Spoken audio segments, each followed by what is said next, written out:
लड़की को एक बार घर लेके आए थे जो कि वेश्यावृत्ति की थी। आप उनकी बीबी के हिसाब से सब चीज़ मत लीजिए, क्योंकि उनका जहाँ तक मुझे पता है उनके साथ कुछ अच्छा रिश्ता नहीं था। लखनऊ के कृष्णा नगर इलाके में दीपावली की देर रात पीएसी के क्वार्टर इंस्पेक्टर सतीश कुमार सिंह की गोली मारकर हत्या कर दी गई। इस घटना के बाद पुलिस मौके पर पहुंचकर जांच में जुट गई, लेकिन जैसे जैसे दिन बीत रहे हैं इस मामले के तरह तरह के एंगल सामने आ रहे हैं। दरअसल इस मामले के बाद इंस्पेक्टर सतीश कुमार सिंह की पत्नी भावना सिंह ने अपने पति पर आरोप लगाते हुए कहा था कि उनके पति का किसी प्रोस्टिट्यूट के साथ संबंध है और उनकी बेटी ने वो सब देखा था।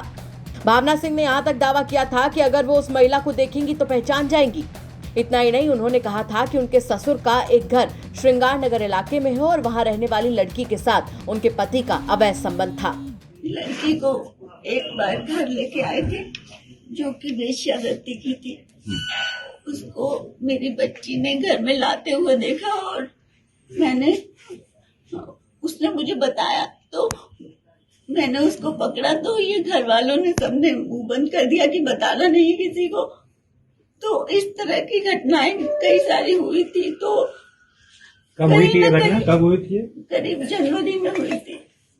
तो हमें ये अनुमान था कि क्या कहते हैं कि ये कुछ न कुछ गड़बड़ गलत काम कर रहे हैं ये, और वो लड़कियां शायद श्रृंगार नगर वाले मकान में रहती हैं। लेकिन जब यूपी तक टीम इस मामले की पड़ताल के लिए इंस्पेक्टर सतीश सिंह के श्रृंगार नगर वाले घर पहुंची तो वहां हमें ऐसी कई जानकारियां मिली जो काफी चौंकाने वाली थी।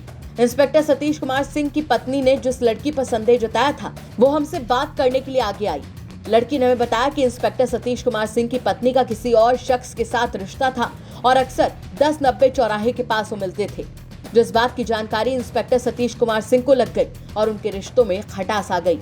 लड़की का दावा है कि सतीश इस बात से काफी परेशान थे और अपने रिश्ते से खुश नहीं थे। मोहल्ले में पूछ लीजिए, उनके जितने कांटेक्ट है उनसे पूछ लीजिए, वो सब लोग बता देंगे वो किस तरह के इंसान थे। आप उनकी बीबी के हिसाब से सब चीज़ मत लीजिए, क्योंकि उनका जहाँ तक मुझे पता है उनके साथ कुछ अच्छा रिश्ता नहीं था। किस वजह से लगता है आपको? इसके बारे में तो मुझे उतना नहीं पता है, बस वो कहते थे कि मतलब मेरा पारिवारिक वैसा कुछ सही नहीं रहता। वो काफ़ी परेशान, जब रूम पे आते थे कभी कभी वो बताने लगते थे तो फिर मतलब काफ़ी परेशान हो जाते थे। हम लोग पूछते थे कि कभी कभी वो खाना भी नहीं पूछती थी तो यहाँ पे आके खा लेते। तो हम लोग बोलते थे भैया ऐसी परेशानी है तो खा लिया करिए यहीं पे आके, खाना पानी कुछ भी नहीं बोलती। पिछले 2 महीने से उन्होंने बोला था, मतलब सही से बात करी थी, जब भी बात हुई थी सही से बात हुई थी। उसके पहले उन्होंने कभी सही से बात भी नहीं की थी।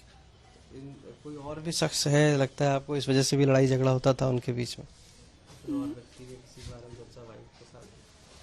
हाँ, उनकी वाइफ जो है कई बार पकड़ी गई हुई है, तो हो सकता है उसकी नाराजगी रही हो। किसी और शख्स के साथ में? जी, घर में नहीं। उन्होंने मतलब सतीश सर ने ही बताया था कि उनकी वाइफ को किसी ने 10-90 पर किसी लड़के के साथ देखा था। बता दें कि 12 अक्टूबर की देर रात करीब 2:30 बजे इंस्पेक्टर सतीश कुमार सिंह अपनी पत्नी भावना सिंह और 10 साल की बेटी के साथ अपने रिश्तेदार के घर से वापस लौटकर अपने घर पहुंचे थे। वो गेट तक पहुंचे ही थे कि इसी दौरान उन पर गोलियों की बौछार कर दी गई। उन्हें संभलने का मौका भी नहीं मिला। उनकी पत्नी और बेटी कार में ही सोई हुई थी। सतीश की चीख और गोलियों की आवाज सुनकर पड़ोसी भी आ गए। आनन फानन में उन्हें लोक बंधु अस्पताल ले जाया गया, लेकिन डॉक्टर्स की टीम ने उन्हें मृत घोषित कर दिया। लखनऊ से आशीष श्रीवास्तव की रिपोर्ट, यूपी तक।